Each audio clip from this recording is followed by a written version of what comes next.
पूरी बौद्धिक जगत में जो आपकी एक किताब आई थी कुछ दिन पहले, आपने उसको इंग्लिश में भी लिखा, नो द एंटी नेशनल, फिर बाद में वो हिंदी में भी आई, वो इत्तेफाक से मेरे पास है ये किताब।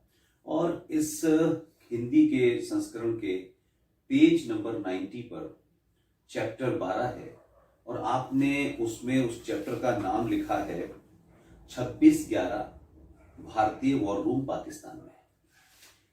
अभी अभी जो भी कुछ आपने उसमें लिखा है वो इतना तथ्यात्मक, इतना फैक्चुअल है कि उसे कोई चैलेंज नहीं कर सकता।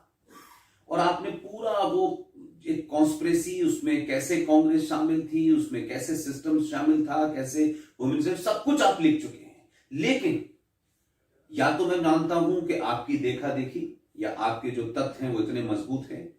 अभी हाल में एक कांग्रेस पार्टी के लीडर हैं और वो सोनिया परिवार के बड़े नजदीकी भी हैं और पंजाब से आते हैं।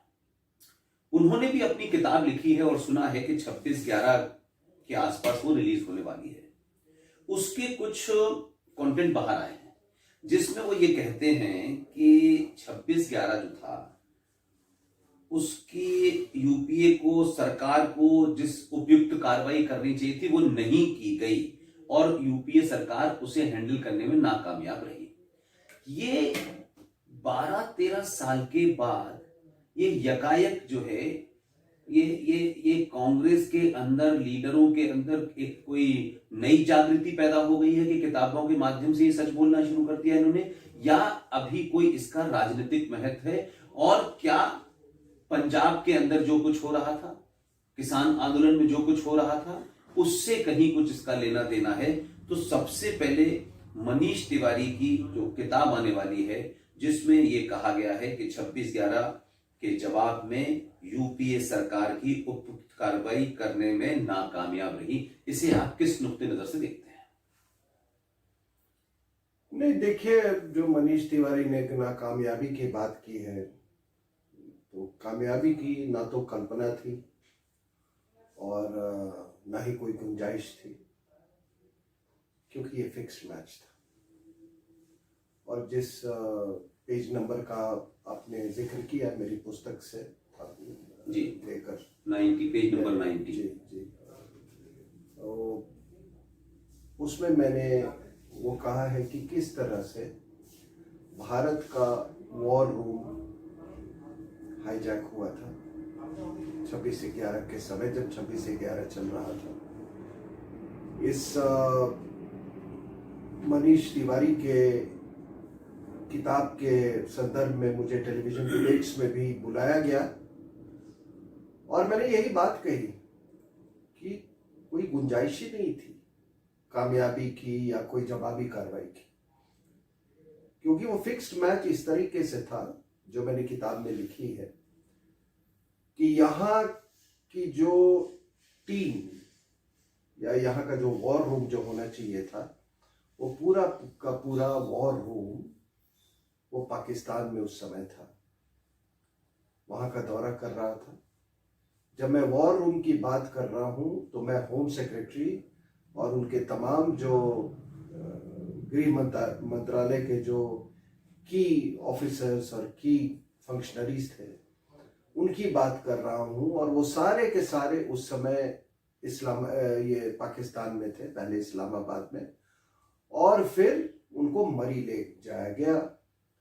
मरी जब वो पहुंचे हैं तो उसके बाद से उनकी कोई कम्युनिकेशन नहीं थी भारत के साथ एक दिन के लिए, और ये इस दौरान ये पूरा 26/11 चल रहा था। उसमें एक अधिकारी थे इंटेलिजेंस ब्यूरो के जो काफी चर्चा में थे, जिनका नाम राजेंद्र कुमार है। शायद उनको कुछ संदेह हुआ और वो वापस आ गए कोई बहाना करके। तो मैं ये नहीं कहता, मान लो कोई कहते हैं कि मुझसे पूछा गया कि क्या कोइंसिडेंस नहीं हो सकता है। अगर मान लीजिए ये कोइंसिडेंस होता और दोनों देशों के बीच में कोई षड्यंत्र नहीं होता, राजनीतिक षड्यंत्र, तो जैसे ही 26/11 हुआ वो फौरन दिल्ली लौट सकते थे, लेकिन ऐसा हुआ नहीं। और दूसरी बात कि जिस समय ये 26/11 शुरू हुआ, आप वहाँ मौजूद थे, आपने मुझे बताया था, ये इंडियन वुमेन प्रेस कोर के ऑफिस में, ये जो उनका यहाँ पे कॉम्प्लेक्स है, वो आपके शाह मुहम्मद कुरैशी उस समय भी विदेश मंत्री थे, और ये इंडियन वुमेन प्रेस कोर को ये एड्रेस कर रहे थे उस समय। और आपने मुझे बताया कि वो कोई इनके कान में आके कुछ बोला, मेरे ख्याल से यही बोला कि अब कार्रवाई शुरू हो गई है, और यहाँ से वो फौरन इस्लामाबाद के लिए स्पेशल प्लेन से रवाना हो गए। अब इसको आप फिक्स्ड मैच नहीं कहेंगे तो और क्या कहेंगे? तो इसका मतलब है कि यहाँ जो मनीष तिवारी ने चालाकी की है वो ये है कि वो लिखते हैं कि उपयुक्त कार्रवाई करने में नाकामयाब रही, ये कह करके वो ये छुपाने की कोशिश कर रहे हैं नाकामयाब नहीं रही, बल्कि इसकी कामयाबी के लिए पूरी कांग्रेस पार्टी ने कॉन्स्पिरेसी की। बिल्कुल बिल्कुल बिल्कुल, मैं आपने सही कहा कि कामयाबी की तो कोई गुंजाइश नहीं थी, कोई गुंजाइश ही नहीं थी। और इसकी एक देखिए, एक लंबी एक पृष्ठभूमि है, और वो पृष्ठभूमि शुरुआत इसकी होती है 2004 से। 2004 में उस समय सोनिया गांधी बाय डिफॉल्ट, उनको कुछ कितने 147 सीटें थी, बाय डिफॉल्ट 147 सीटों के साथ प्रधानमंत्री बनने वाली थी। बहुत कोशिश की उन्होंने बनने की, बड़े ऊंचे सपने सजोए रखे थे भारत की मलिका बनने का। उस पर आपको मालूम है क्या हुआ, कौन गया, किस तरह से एपीजे कलाम ने उस पर पानी फेर दिया, और फिर इन्होंने सरदार जी को ये किया। सरदार जी को कोई इस बात की ग्लानि नहीं थी कि वो चुने हुए प्रधानमंत्री नहीं है, वो विदेशी महिला के द्वारा नियुक्त किए गए प्रधानमंत्री, विदेशी महिला के द्वारा नियुक्त प्रधानमंत्री। तो उनको गद्दी पे बैठाया गया। 2004 के बाद क्या होता है कि अब इस विदेशी महिला को पावर का नशा, प्रधानमंत्री ना बनने का आघात और पावर का नशा, डेडली कॉम्बिनेशन, बहुत बड़ा कॉकटेल था, डेडली कॉम्बिनेशन। वो नशा आने लगा, लेकिन एक दिल में एक डर भी था कि ये पता नहीं ये आलम कब तक रहेगा। इस बार तो फ्लूक से हो गया, बाय डिफॉल्ट हो गया, 2008 में कैसे होगा? तो इन लोगों ने एक योजनाबद्ध तरीके से पाकिस्तान से संपर्क साधा, और 2004 और 8 के बीच में जगह जगह पे इन्होंने हमले करवाए पूरे हिंदुस्तान में। अगर आप देखेंगे, वाराणसी, अयोध्या, असम, जयपुर, दिल्ली, मुंबई, अहमदाबाद, हैदराबाद, मतलब पूरा नॉर्थ, साउथ, ईस्ट, नॉर्थ, पूरा उन्होंने एक के बाद हमले होते गए। ये 2004 और 2008 की बात हुई। अब ये सारे हमले कल्मिनेट करते हैं जाके 26/11 के ऊपर। वो फाइनल था 26/11। आपको सब मालूम है कि किस तरह से वो कलेवा बांध के आए थे, किस तरह से हिंदू टेरर उसको बनाना चाहते थे। उनका उद्देश्य था political murder of BJP, Hindu terror बना के पॉलिटिकल मर्डर ऑफ बीजेपी और उसकी जो मदर ऑर्गेनाइजेशन है आरएसएस। क्योंकि उनको डर था कि 2009 के चुनाव में ये सत्ता नहीं आएगी, किस्मत हमेशा साथ नहीं देगा। तो इन्होंने भी ये करवाया। उसके बाद आप देखें कि फिर जब 26/11 हुआ तो योजनाबद्ध तरीके से इन्होंने ये पीछे की तरफ जाते गए, पीछे की तरफ। 26/11 करने के पहले इन्होंने हिंदू टेरर बनाना शुरू किया और फिर कहा ये आपके ये जो मालेगांव में ब्लास्ट हुआ था 2 बार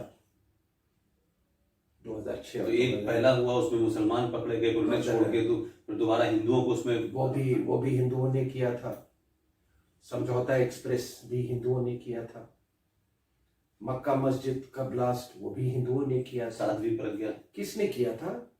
तो एक 80 साल का बूढ़ा स्वामी असीमानंद, एक महिला साध्वी प्रज्ञा और एक साजिश में शामिल था कर्नल पुरोहित।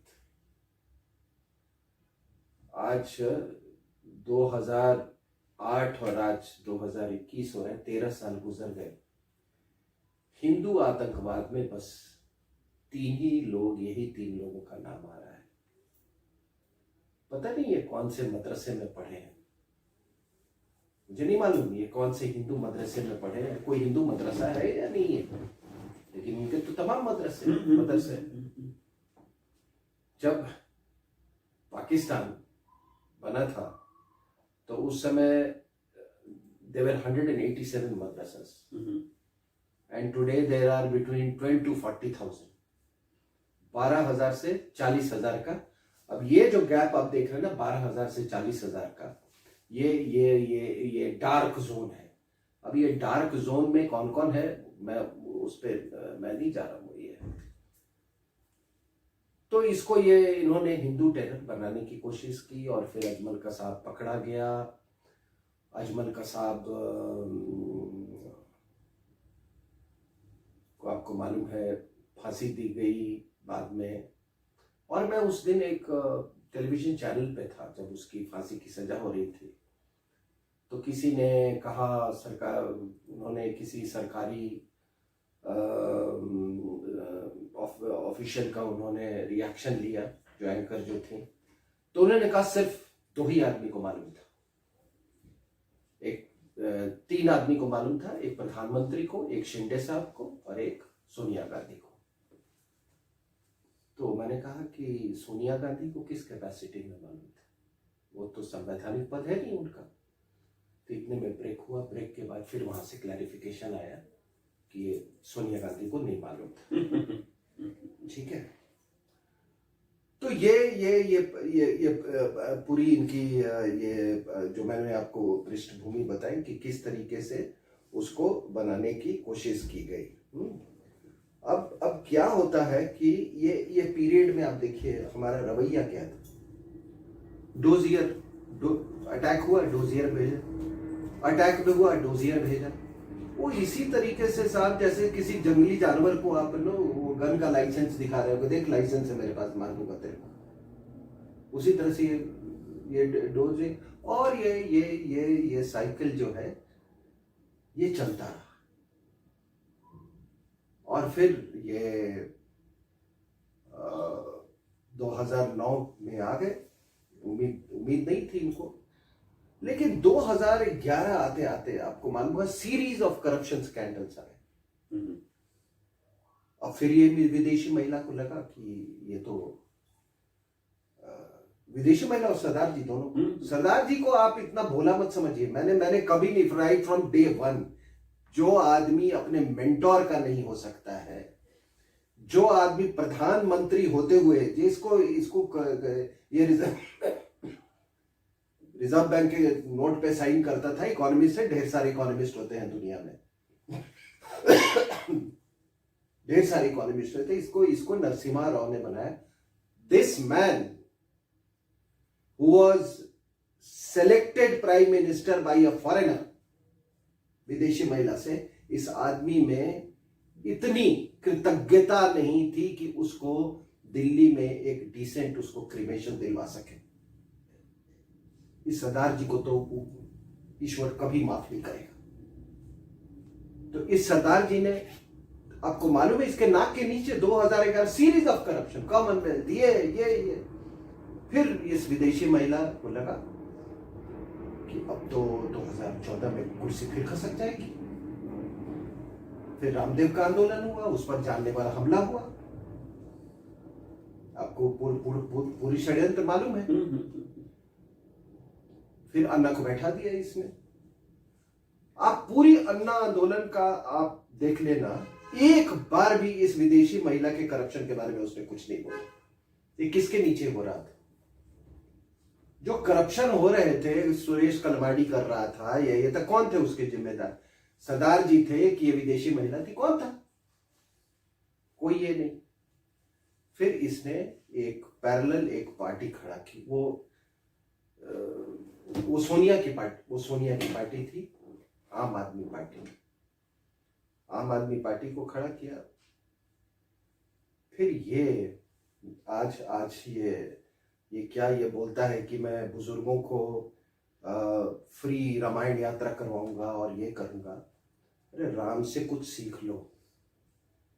राम ने वचन दिया था कैकेयी को, वचन का पालन किया, और उनके वचन का पालन उनके पुत्र ने किया। लेकिन तुम कैसा नालायक आदमी है जो अपने बच्चों की कसम, दोनों बच्चों के सर पे हाथ रखे इसने कसम खाया था कि मैं कांग्रेस के साथ कभी सरकार नहीं बनाऊंगा। लेकिन ये तो फिर इसने सरकार भी बना ली। अब हुआ क्या कि अब 2014 के फिर इनको डरने, विदेशी महिला को डर लगने लगा, तो उसने उसको फिर जाकर रेल भवन में बैठा दिया एज चीफ मिनिस्टर। जनवरी 2014, अन्ना हजारे अप्रैल 2011 उसको बैठा दिया बोले जाके। अब वही था फिर से, जो अभी आप खालिस्तानियों का देख रहे हो ना असॉल्ट, जिस तरीके से एक मिनट सर, कैपिटल पे वही असॉल्ट की तैयारी उस समय भी हो रही थी। जब वो कामयाब नहीं हुआ तो फिर 2013 में मोदी साहब को, उसके पहले उनको एलिमिनेट करवाने की कोशिश की गई पटना में। फिर इशरत जहां वाला भी आपको मालूम है।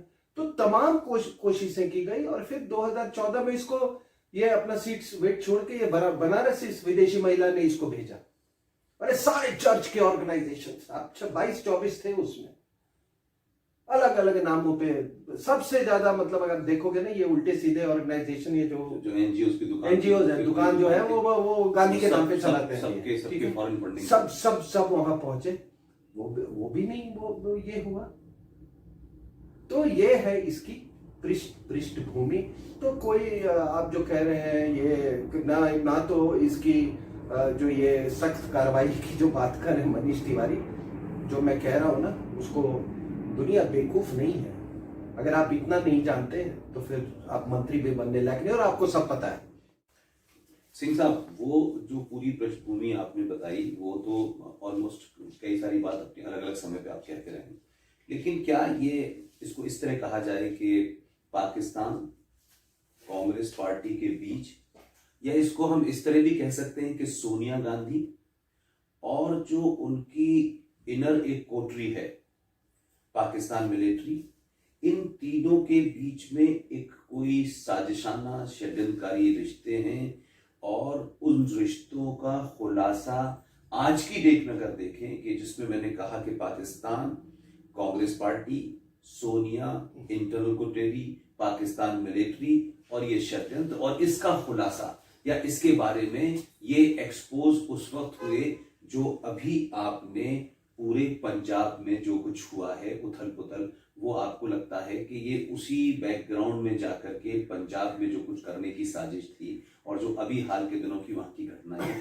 आप इसको ऐसे जोड़ते हैं? नहीं, ये साजिश तो जो पिछले बार पंजाब में चुनाव हुए थे, वो साजिश सबको दिख रही थी, सबको मालूम है। जितने आप पत्रकारिता में लोग जो है, उन्होंने मुझे फिगर्स दिए ये कि कोई 1100 से 1400 करोड़ रुपया उस समय आम आदमी को मुहैया करवाया था पाकिस्तान के मिलिट्री इंटेलिजेंस एस्टेब्लिशमेंट ने, और प्लेन लोड्स प्लेन्स में भर भर के खालिस्तानी उस समय बाहर के देशों में आए थे, बाहर के देशों से आए थे इसके समर्थन में। और अमरिंदर सिंह चुनाव हार रहे थे, मैं आपको बता दूं उस समय।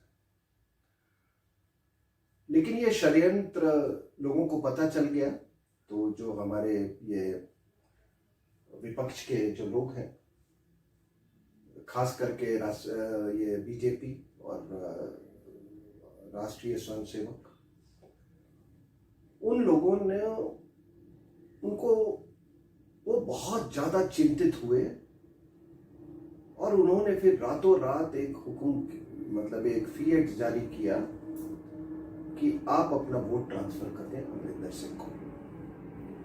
क्योंकि उस समय, और ये कोई मैं बहुत बड़ी बात नहीं कह रहा हूं, ये बात सबको मालूम है, ये सबको मालूम है ये बात।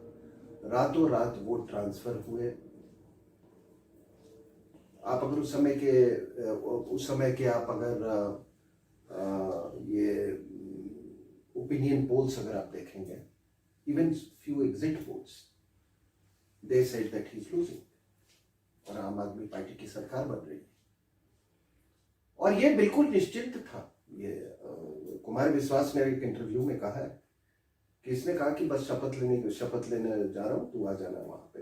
दैट्स व्हाट कुमार विश्वास has said in this. तो रातों रात वोट ट्रांसफर हुए और इस तरीके से हमने इस बॉर्डर स्टेट को पाकिस्तान के हाथों से, खालिस्तानियों के हाथों से इसको बचा लिया। मजबूरन विदेशी महिला को बनाना पड़ा इसको, उनको अमरिंदर सिंह को मुख्यमंत्री। लेकिन वो रिलेशनशिप में कोई वो तालमेल नहीं था, कोई जो कहते हैं ना म्यूचुअल रिस्पेक्ट का वो रिलेशनशिप नहीं था। वो ये बोझ वोट हो रही थी और ये बोझ ये तब तक ढोई जब तक ये चुनाव अभी नहीं आ गया। अब क्या है कि इसमें विदेशी महिला की चाल देखिए कि एक इसने क्रिश्चियन सिख को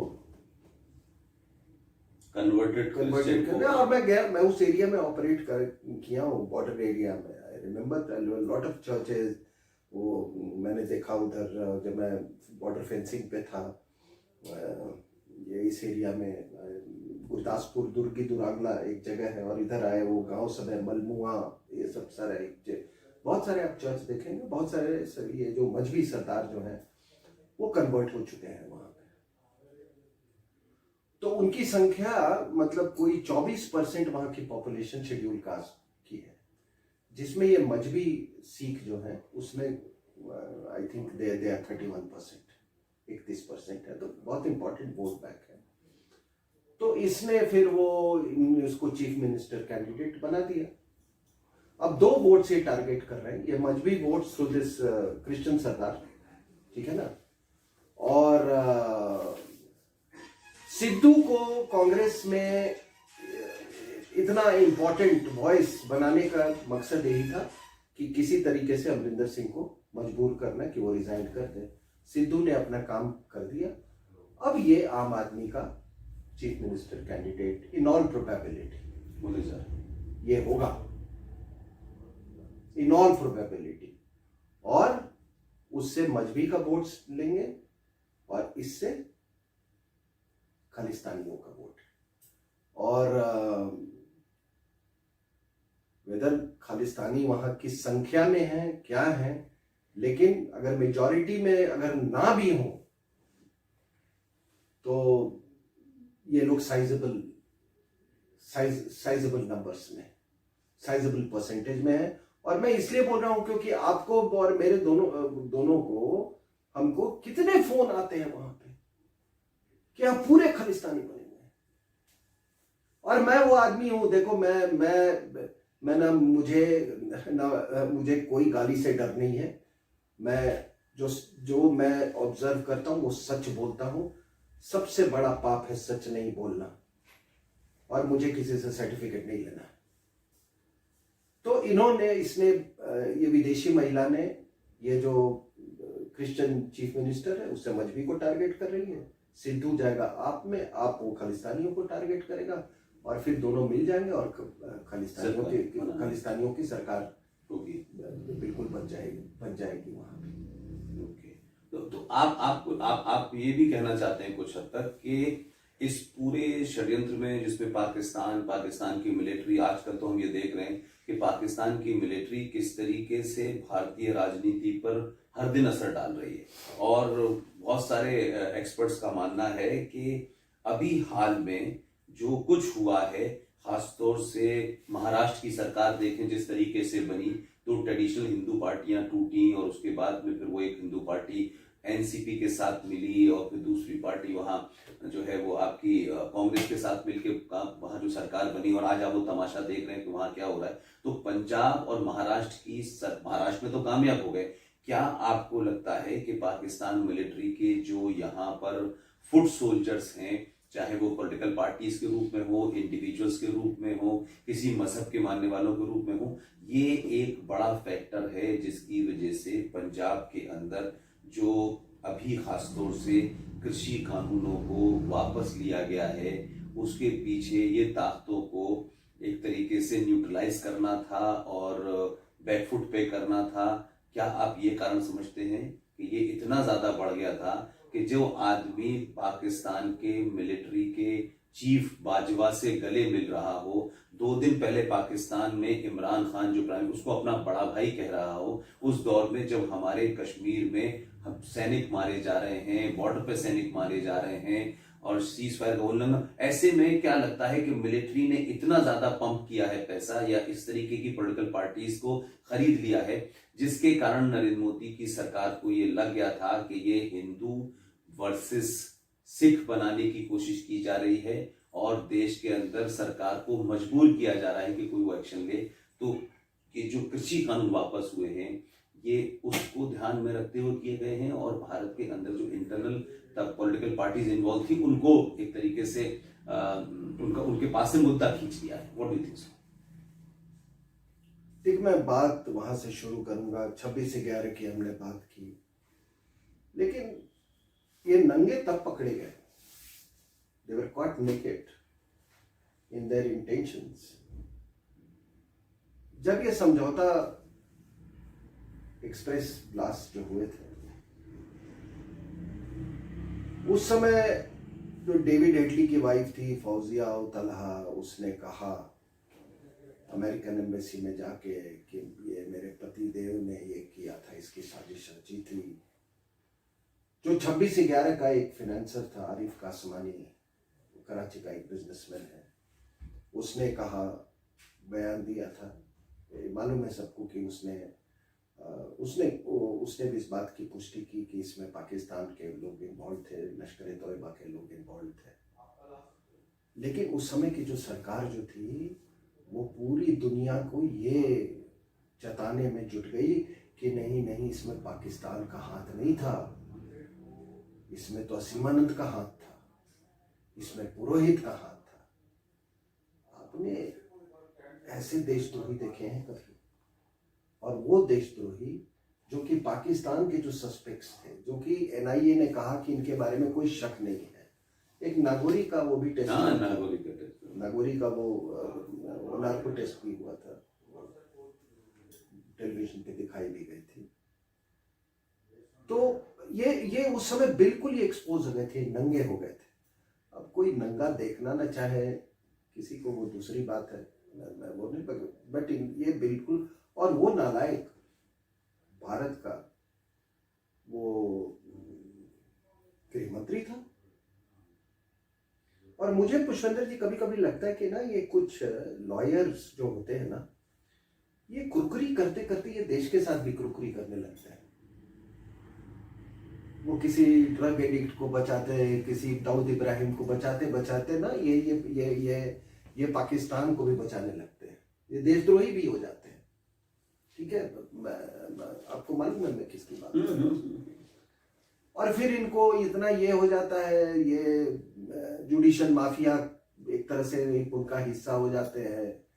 आप इनकी अर्निंग्स देखोगे साहब, हम भी लिखते हैं यार, कितनी किताब लिखे इसमें, पता नहीं अगर इतने ड्राफ्ट में अगर एज अ लॉयर करता तो मैं बता रहा हूँ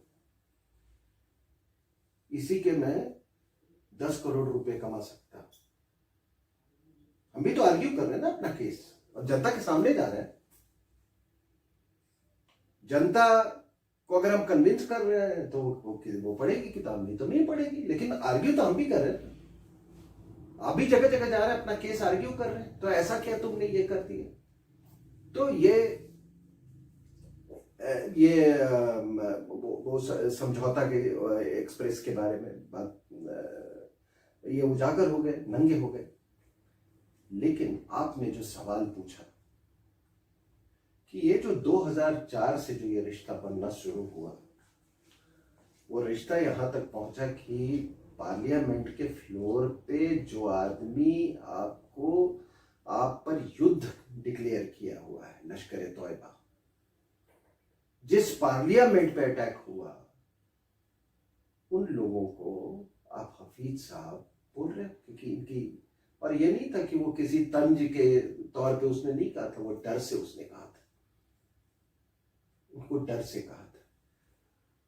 तो ये रिश्ता इतना तक अभी ये हुआ कि बढ़ता हुआ हो गया कि आपने इमरान और इसकी बात की, सिद्धू की, अब दोनों में क्या समानता है सर, इमरान और सिद्धू में?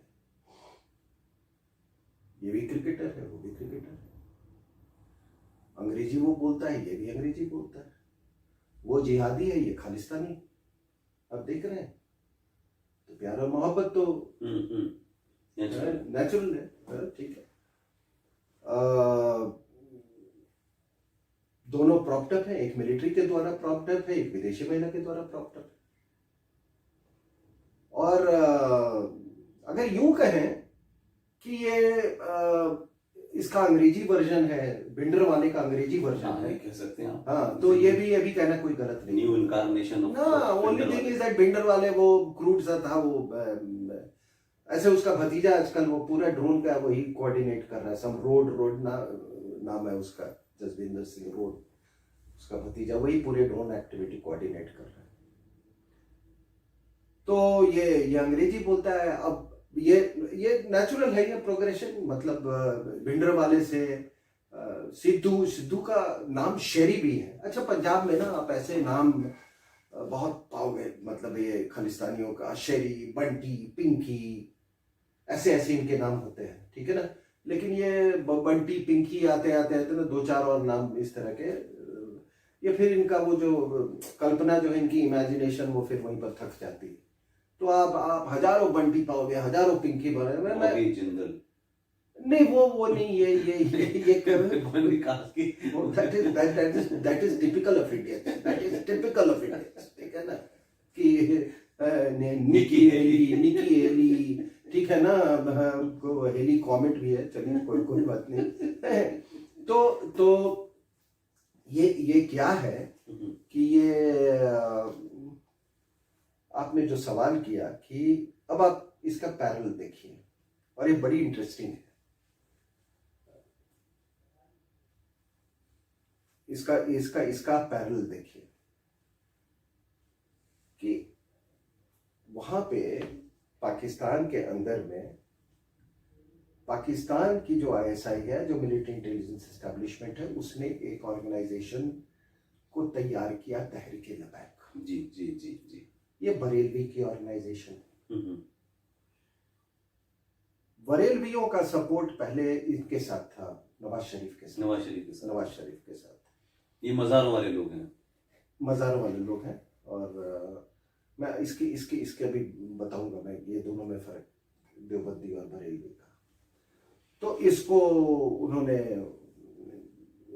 इनको थोड़ी फूंक दी, और ये जो सलमान, क्या नाम था, तासिर, पंजाब का गवर्नर, उसके जो असैसिन था मुमताज कादरी, वो उसको इन्होंने फिर एक सिंबल बना लिया, मुमताज कादरी को। और उसका जो कब्र जो है, वो आजकल पिलग्रिमेज सेंटर हो गया है उनका, ठीक है ना। तो वहां से इनका उत्थान शुरू हुआ और ये उत्थान पूरा स्क्रिप्टेड था आईएसआई के द्वारा। और ये सिर्फ था कि नवाज शरीफ को हटाओ। इमरान खान से इन्होंने पैक्ट किया हुआ था। इमरान को उन्होंने गद्दी पे बिठाया, ठीक है। और उसके बाद इमरान ने जब भी थोड़ी बहुत अपना मनूवर स्पेस कुछ अपना यूटिलाइज करने का कोशिश किया, थोड़ा रास्ते से थोड़ा बहकता था, तो इसका धरना दिलवा देते थे इससे, तहरीक लेबाक। अभी बहुत भयानक हुआ था। एक बार तो आपने देखा था ना, वो आईएसआई का जनरल वो पैसे बांट रहा था, लिफाफे में पैसे बांट रहा। तो ये हर बार 6 बार ऐसा हो चुका है कि तहरीक लेबाक को से ये पैसे बंटवाते थे, ये धरने करवाते थे। और वो कहते थे कि हम इस्लामाबाद को स्टॉर्म कर देंगे, इस्लामाबाद पर चढ़ाई कर देंगे। पाकिस्तान मिलिट्री को कहा जाता है कि तुम कुछ करती क्यों नहीं। मुझे बड़ी ये हंसी भी आती थी कि पाकिस्तान मिलिट्री बोलती थी कि नहीं ये तो डेमोक्रेटिक राइट्स हैं, हम इसमें कैसे दखल अंदाजी कर सकते हैं, एटसेट्रा एटसेट्रा, ठीक है। ये उनका बयान होता था। अभी वो इमरान खान एक अपना आईएसआई चीफ बनाना चाहता था, ठीक है, उन्होंने ये कर दिया। फिर बोले बैठ जाओ धरने पे, अब बोलो फिर इस्लामाबाद पे चढ़ाई कर रहे हैं, ठीक है। तो अब इमरान खान को झुकना पड़ा उनसे। फिर इन्होंने कहा कि ठीक है, इनको रिहा कर दो। उनके अजीब अजीब डिमांड थे कि फ्रांस के एम्बेसडर को बोलो कि वो उसको एम्बेसी को वापस भेजो। कार्टून बनाया कोई फ्रांस में, दर्द होता है इनको पाकिस्तान में, ठीक है ना। तो कहाँ कुछ भी होता है, दर्द सभी को एक जैसा होता है, ठीक है। तो ये सब का उन्होंने स्क्रिप्ट के मुताबिक बोला, अच्छा तो तुमको रिहा कर देंगे, कोई बात नहीं, तुम ये अपना चलो politics join. So now Tehreek-e-Labbaik has become the political arm of Pakistan military intelligence establishment. Similarly, the Khalistanis in India, वो political arm बन गए हैं वहां पे इसका ये पाकिस्तान मिलिट्री इंटेलिजेंस एस्टेब्लिशमेंट के। तो पाकिस्तान में इनका पॉलिटिकल आर्म ये हो गया तहरीक लेबाक, और यहाँ पे खालिस्तानी और खालिस्तानी मीन्स प्लस आप प्लस विदेशी महिला, ठीक है, प्लस सरदार जी जो प्राइम मिनिस्टर थे। सरदार जी ने वो भी तो वही स्क्रिप्ट कर रहे थे। क्या उन्होंने नहीं कहा था कि माइनॉरिटीज का पहला हक होता है? साहब इस सरदार जी ने मेजॉरिटी सेंटिमेंट्स का पूरा फायदा उठाया इसने। एक आम हिंदू यही सोचता था ये तो अपना आदमी है, ये तो संत पुरुष है, देश के खिलाफ कभी नहीं, लेकिन इसके दिमाग ये तो माइनॉरिटीज की बात कर रहा था। इसको ये जानते हुए कि ये आदमी ये विदेशी महिला का सिलेक्टेड प्राइम मिनिस्टर है, हिंदुस्तान की मेजॉरिटी आवाम ने इसको बहुत इज्जत दिया, जिसको इसने मिसयूज किया। इसने अपने गुरु के साथ विश्वासघात किया, इसने देश के साथ विश्वासघात किया। तो मेरा कहने का मतलब है कि वो पॉलिटिकल आर्म तहरीक लेबाक यहाँ पे खालिस्तानी मतलब आम आदमी पार्टी, जो मैंने विदेशी महिला प्लस 20-25 ये जो चाहे वो सीए के माध्यम से हो, खालिस्तान तमाम जितने हैं। मैं एक आपसे आखिरी सवाल करना चाहता हूँ। आपने एक बात कही थी, वो अभी टेलीविजन पे नहीं कही, हम लोगों की बात जब हम लोग छुरी तले में बैठे थे, तो आपने कहा कि ये जो पूरी युद्ध की पद्धति है, युद्ध की जो रणनीति है, उसमें अब हथियार इस्तेमाल नहीं होंगे, उसमें सिविल सोसाइटी इस्तेमाल होगी, और सिविल सोसाइटी के माध्यम से आप देश में जगह जगह डिस्टर्बेंस पैदा करते रहो, जो देखने में लोकतांत्रिक भी लगे और आपके ऊपर बजटरी खर्चा भी आए, डिस्टर्बेंस भी हो और एक अनस्टेबिलिटी बनी रहे लगातार। तो ये जो सिविल सोसाइटी हर जगह पहुंच जाती है और ह्यूमन राइट्स की बात करती है, फ्रीडम ऑफ स्पीच की बात करती है, क्या आपको लगता है कि अगला युद्ध जो है, जो एक नैरेटिव का युद्ध है, पूरी दुनिया में बैठे बैठे लोग आपके घर के खिलाफ आपके बच्चों को इस तरीके से मोटिवेट कर देते हैं, चाहे वो सीए का मामला हो, चाहे किसान आंदोलन का मामला हो, चाहे माइनॉरिटीज का मामला हो। तो एक युद्ध की रणनीति में ये एक बहुत बड़ा फर्क आया है कि विदेशी ताकतें भारत के अंदर तथाकथित सो कॉल्ड सिविल सोसाइटी के माध्यम से एक पूरे देश में अनार्की पैदा करने की कोशिश की जाती है। ये एक बड़ा हथियार होने वाला है क्या? देखिए, ये जो आपने कहा आखिरी सवाल, ये आखिरी सवाल का कुछ लंबा इसका जवाब होगा। जी जी, जरूर जरूर जरूर। ठीक है ना। तो आपने बात की कि क्या यही युद्ध का नया तरीका है? बिल्कुल। वो काइनेटिक क्लैशेस का वो जमाना चला गया। अगर आप 71 वाली युद्ध की आप अगर कल्पना करते हैं तो उसका जो चांसेस है वो काफी मिनिमल हो गया है, क्योंकि अभी एक ऑब्जेक्टिव टेरिटरी नहीं था, टेरिटरी नहीं है अभी, ऑब्जेक्टिव दूसरा है।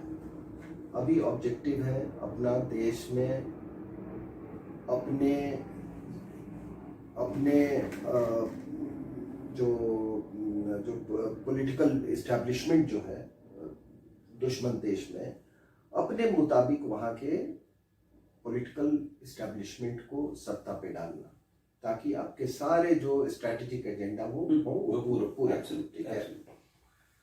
तो उसमें अब अगर आप कहते हैं 71 की लड़ाई टैंक से भिड़ेगा, वो क्लैशेस और ये इस तरह से, और टेरिटरी वो होगा और फीचर कैप कब्जा कीजिएगा, वो झंडा फहराइएगा, फिर आपको ऐसी बात करके लोग गुमराह करते हैं। एक्चुअल जो फॉर्म ऑफ वॉरफेयर है जो अभी है, क्या हुआ है साहब कि जब से ये न्यूक्लियर ओवरहैंग, जब ये परमाणु अस्त्र आए हैं, उसका जब से ये छाया लोग को प्राप्त हुआ है, तो उस छाये में ये 71 टाइप की लड़ाई की संभावना जो मैंने कहा बहुत कम हो गई है। और उसके आड़ में मैं कन्वेंशनल उसके बाद, हाँ, जो आपकी कन्वेंशनल आर्मी है, इतने स्क्वाड्रन हमको टैंक्स चाहिए, हमारे पास 42 होने चाहिए, मेरे पास 30 ही हैं, वो सब चलता रहेगा वो सब। लेकिन युद्ध भी चलता रहेगा,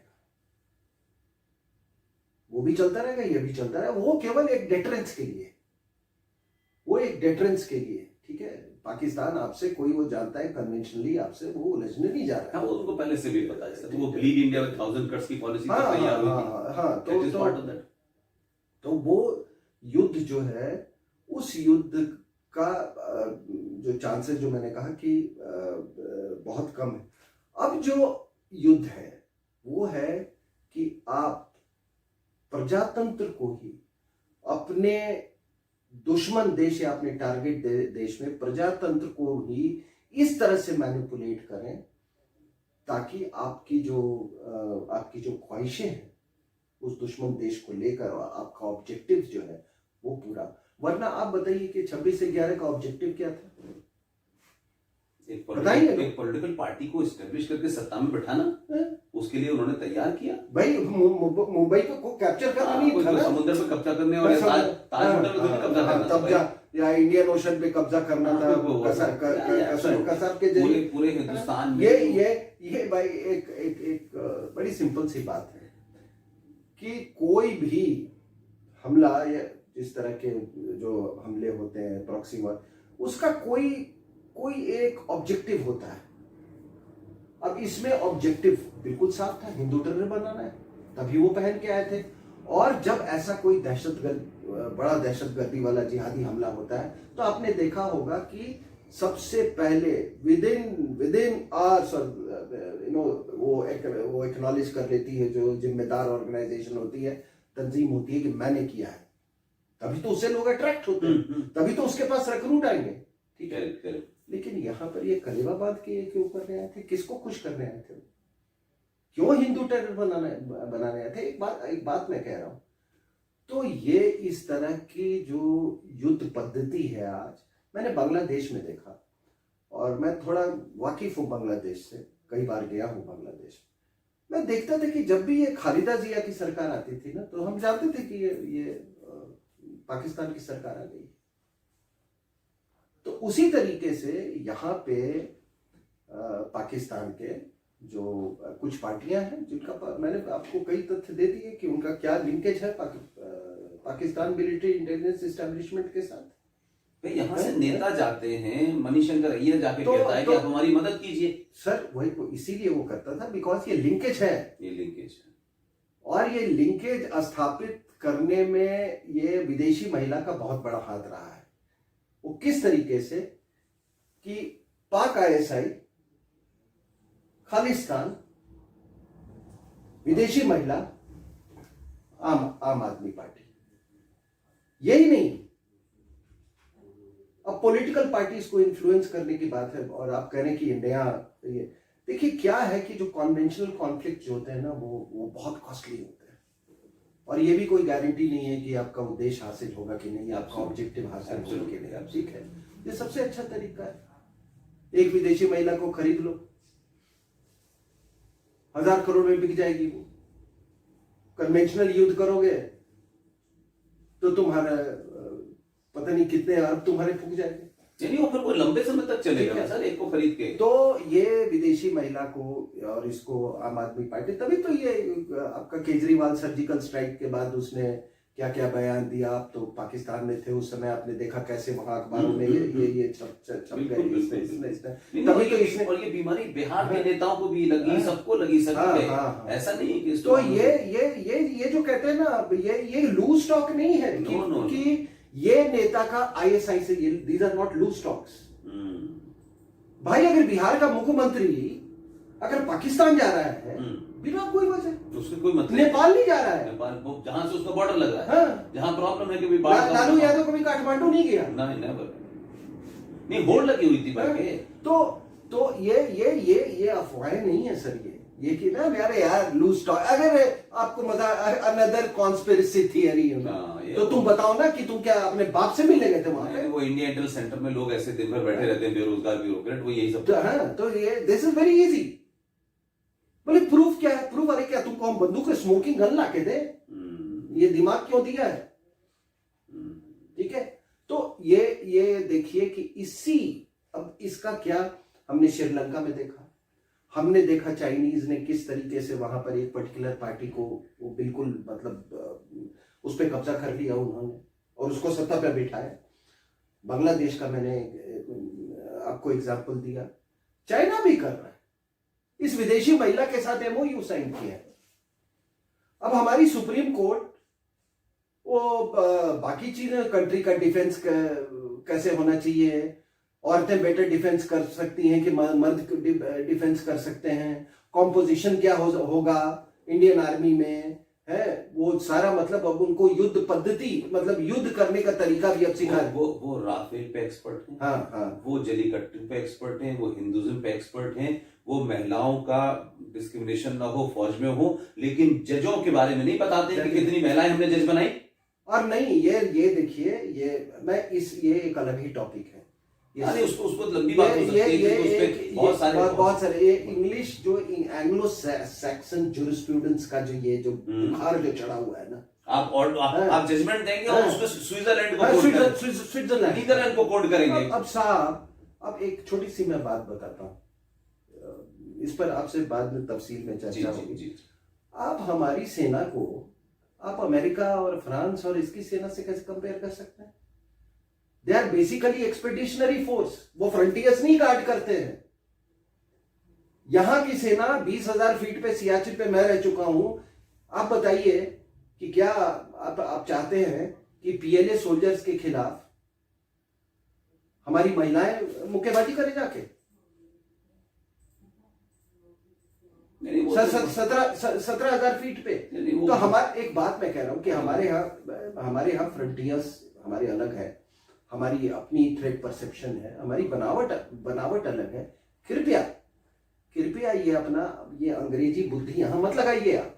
वही काम करें जिस काम के लिए उसको तो काम। और अगर अंग्रेजी बुद्धि लगाने, तो मैं कहता हूं कि आपने तो इतनी फटकार लगाई कि जैसे कि पता नहीं कि आप तुरंत एनडीए में भेजिए। इन लोगों ने कहा कि थोड़ा वक्त दीजिए हमको सोचने का, प्लान कर। नहीं आप नहीं, मतलब क्या मुझे बात नहीं समझ आती। वैसे बड़ा ये आउट ऑफ टॉपिक पूछ रहा हूँ क्या भारत की पार्लियामेंट से ऊपर है सुप्रीम कोर्ट यार? ये हेडमास्टर की तरह हर एक को ज्ञान देते फिरते हैं यार। इनका रोल क्या है? हजारों करोड़ों मुकदमे पड़े हो उनको नहीं खत्म करते हैं, उसमें इंटरेस्ट नहीं है इनको। ये रोज रोज नहीं पैदा करते हैं, ये मीडिया से भी हो गए, रोज छपता है इनके बारे में, रोज बयान देते हैं।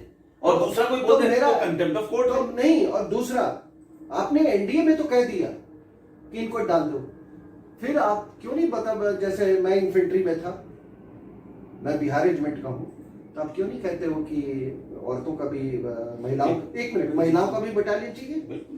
आप एक अंग्रेजी बोलने वालों को, you are making a distinction between India and Bharat, कि भारत में जो ऑफिसर होंगे वो इंडिया वाले होंगे, या जो फीमेल ऑफिसर्स होंगी वो इंडिया वाली होंगी, और उनके नीचे जो लोग होंगे वो भारत वाले होंगे। Are you making a distinction? नहीं तो साइमल्टेनियसली जजमेंट होना चाहिए था कि ठीक है, आप महिलाएं सेना में होंगी, अफसर होंगी, लेकिन उनके सबॉर्डिनेट जो जवान होंगे वो भी बटालियन, जैसे सीआरपीएफ का महिला बटालियन है, आप बनाइए। मेरा तो दूसरा हो जुडिशरी को किसने कहा है कि वो आर्मी में भी दखल देगी? मतलब Who are you यार? This is ridiculous. You are limited to your judgment only. तुम आर्मी में भी जवाब देते हो, राफेल पे भी बोलते हो, तुम पार्लियामेंट के कानून को भी पलट देते हो। What you are यार? 370 पे भी आप सुनवाई कर रहे हैं, तो भारत की पार्लियामेंट मूर्ख है क्या?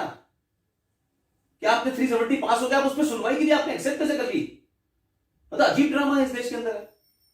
तो मैं ये कह रहा हूं कुल मिलाकर के कि हम लोगों की जो बातचीत थी, नहीं एक मिनट, मैं जस्ट ये थोड़ा समय डाइग्रेस कर गया था इसमें, और इस बात को लेके मुझे बहुत पीड़ा है। नहीं उसके ऊपर हम एक अलग से पूरी बात करते हैं। उस बात को लेके बहुत पीड़ा है कि देश के बच्चों, महिलाओं, देश की संपदा, इसकी टेरिटरी और जजेस का भी सुरक्षा किस तरह से देनी है। कृपया कृपया अपनी सेना पर छोड़ दीजिए। आपकी सेना तय करती है, बड़े चरित्र वाले लोग हैं, आपसे चरित्र सीखने की जरूरत नहीं है। बड़े चरित्र वाले नहीं, वो तो हमने देखा कि कोर्ट में जज कैसे बनाए जाते हैं, वो हमने देखा एक मिनिस्टर। ये दूसरा, मैं ये बात मैं कह रहा था कि बात चल रही थी इसके बारे में कि ये तहरीक लबैक और ये इसका क्या है, इसका भी आप बड़े समझ लीजिए कि क्या है सर, कि पाकिस्तान में जो बरेलवी लोग हैं और ये किस तरह से हम पर इम्पिंच कर रहा है, इसको भी समझ लीजिए। कौन लोग हैं जो वो बैठे हुए हैं वहां पे, कुछ किसानों के साथ, ये आपके वेस्टर्न यूपी के कुछ मुसलमान देवबंदी लोग, ये भी समझ लीजिए क्या है। बरेलवी जो था वो हिंदुस्तान में वो जिन्ना की कोई एक्सेप्टेबिलिटी नहीं थी। इन्होंने जिन्ना को पहले कंधे पे बिठाया, फिर पाकिस्तान बनवाया, बहुत बड़ा हाथ था इनका। और बरेलवी और देवबंदी में वही फर्क है जो आपने बोला कि वो मोहम्मद साहब को वो मानते हैं, वो कि भाई ये एक बहुत देवता समान पुरुष थे, ठीक है, मतलब पूजनीय एक कहिए। देवबंदी कहते कि नहीं, उनका he was just a messenger. तो वही देवबंदी और वहाबी सोच में इस मामले में काफी तालमेल है कि वो भी कहते हैं, वहाबी जो सऊदी अरेबिया में, कि नहीं, मोहम्मद साहब वॉज जस्ट ए मैसेजर, और इसलिए इनका कोई मदार वदार ये सब कोई रिलेटिव, बेटा कौन था, दामाद कौन था, सबको कोई मतलब, सब तोड़ो, कोई मतलब नहीं इसका। तो लेकिन ये बरेलवी लोग ने मिलके जिन्ना को बनाया पाकिस्तान। लेकिन जब वहां पे पाकिस्तान बना तो ये सोचे कि अब तो हम यहाँ के, मतलब हम, ये तो हमारा मुल्क है, लेकिन वहां भी आखिर है तो वो भी इनके बाप ना। तो फौज ने कहा कि इनको हटाओ, थोड़ा दरकिनार के लोग करो इनको, ठीक है। तो अब ये सब इनकी पूरी जो इनका पूरा सेंस ऑफ अचीवमेंट था वो जीरो हो गया, ठीक है। ये फिर इनका कोई औचित्य नहीं रहा। फिर जियाउल हक आया। जियाउल हक वो मौदूदी का बहुत बड़ा वो था, जमायत इस्लामी और देवबंदी स्कूल ऑफ थॉट का। फिर देवबंद का उत्थान मतलब होना शुरू हो गया। अच्छा, देवबंदी लोग पाकिस्तान नहीं बनाना चाहते, वो इसलिए नहीं कि उनको प्रेम था, देवबंदियों का ये कहना था कि भाई क्यों पाकिस्तान बना रहे हो, यहीं बैठ के इनको बनाना है मुसलमान, फिर वो बने 1866 में इसी एजेंडे के कि तहत। इनको यहीं बैठ के बनाओ यहीं मुसलमान, आज वो यही कि मुसलमान को बांट क्यों रहे हो, तभी तो ये सीएए के खिलाफ है। I agree. ये जो शाहीन बाग में बैठे हुए हैं उनका यही था कि मुसलमान को बांटो मत, यही देवबंदी सोच था। तो अभी क्या है कि पाकिस्तान मिलिट्री इंटेलिजेंस का जो इंटरनल लिवरेज है वो तहरीक लबैक है, और जो एक्सटर्नल लिवरेज है वो देवबंदी है। अब देवबंदी में लश्कर तोयबा, जैश मोहम्मद, जो अहले हदीस और वो सारे मतलब वो है। तो ये जो शाहीन बाग में जो बैठे हुए हैं ये सारे के सारे वो ये देवबंदी वाले हैं। तो जो ये सरदार जी मनमोहन सिंह कहते थे ना कि माइनॉरिटीज का पहला हक है, सब वहां पे बैठे हुए हैं। वहां पे खालिस्तानी बैठे हुए हैं, वहां पे माओवादी, यही माइनॉरिटीज की तो बात कर रहे थे। वहां पे माओवादी बैठे हुए हैं, वहां पे ये बैठे हुए हैं आपके ये आप तो मालूम है, आप तो वेस्टर्न यूपी में, आप तो उस अलीगढ़ मुस्लिम यूनिवर्सिटी में आपने ये सारे के सारे देवबंदी वहां पे बैठे हुए हैं। अब ये कहते हैं कि अब क्या है, एक बॉक्सिंग में एक टर्म है पंचिंग बियॉन्ड योर वेट, मतलब उसका है कि आप 55 कैटेगरी का हो गए, 75 किलो वाले से आप मोटिवेट कर रहे हैं ना। तो पाकिस्तान हमारे साथ कर रहा है जिहादियों के थ्रू, सुसाइड बॉम्बर्स के थ्रू, विदेशी महिला वो पंच कर रही है माओवादियों के थ्रू, खालिस्तानी के थ्रू। खालिस्तानी अपने वेट से ऊपर पंच कर रहे हैं ये विदेशी महिला के जरिए से और पाकिस्तान के जरिए से वो अपने, तो आप समझ रहे हैं, everybody is punching punching beyond his weight. उसमें चाइना भी शामिल है। हाँ, कोई चाइना के उसमें। तो वही मैं कह रहा था कि ये जो विदेशी जो आप ये इतनी कड़े शब्दों में आप ये कर रहे, थोड़ा ये विदेशी महिला से भी सुप्रीम कोर्ट को सुओ मोटा कि बता ना क्या उस मुआहदे में क्या है। हाँ, क्या है, मैं कह रहा हूँ ना कि सुप्रीम कोर्ट जहां पूछना चाहिए वहां तो वो बिल्कुल चुप हो जाती है। कभी कभी सुप्रीम कोर्ट के अंदर भी लगता है कि बहुत सारे वो जो प्रोफेशनल माफिया है जो रोज पेयर डालते हैं उन्हीं को एंटरटेन करते हैं, बस वो भी इतने महान वकील हैं और उन पर फाइन लगाते हैं 50 पैसे, ये किसी साधारण आदमी के साथ करते हैं। खैर एनीवे वी विल साहब एक और चीज है, मैं वकीलों की बात कर रहा हूँ और अब ये बात आपसे अक्सर क्या होता है कि आपसे जब बातचीत होती है ना तो इंटेलेक्चुअली इतना स्टिमुलेटिंग होता है कि कुछ बातें अपने आप कहने पे मैं मजबूर हो जाता हूँ कि देखिए ठीक है, आप वकालत करते हैं, वो आपका पेशा है, आप छटे हुए बदमाश देशद्रोही को भी आप डिफेंड करते हैं, उससे भी मुझे कोई नहीं है, वो आपका हो सकता है आप कहेंगे वो प्रोफेशनल एथिक्स, लेकिन आप ड्रग पेडलर्स को, आप ड्रग एडिक्ट्स को, आप आतंकवादी को, आप जिहादी को, आप बॉम्बर को, सबको डिफेंड करने के लिए आते हैं। सुसाइड बॉम्बर को कोर्ट के अलावा आप टेलीविजन चैनल्स पे आकर डिफेंड कर रहे हैं। कोर्ट में तो आपकी प्रोफेशनल यहाँ पर आपकी ये वही तो मैंने कहा, वो एथिक्स नहीं है, एक्टिविज्म है। और एंड यू जो आप एक solicitor of general of India हुए and you are coming and आपको किसने कहा ये टेलीविजन कब से कोर्ट बन गया साहब?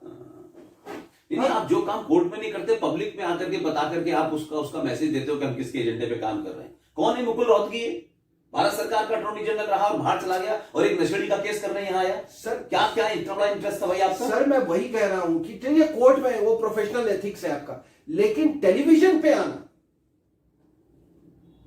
और साहब मैं आप बता रहे हैं ना, ये भी पूरा पाकिस्तान से लिंक्ड, जिस तरह से पैसा बहाया गया है इसमें। अब आप भी पत्रकारिता में रह चुके हैं, आपने देखा कि कौन सा मतलब क्या इन्होंने वही जो याकूब मेमन के समय वही सारा खेल वही है। तो यही है सर, बहुत सारी चीजें आज हम लोगों ने कवर की और वो जो दूसरा एक एस्पेक्ट है उसमें हम लोग फिर दोबारा से बात करेंगे और उसमें बहुत सारा है उसमें मामला। मैं समझता हूँ कि उसमें और सारे जिसे कह सकते हैं कि दूसरे आयाम भी शामिल हैं उसमें।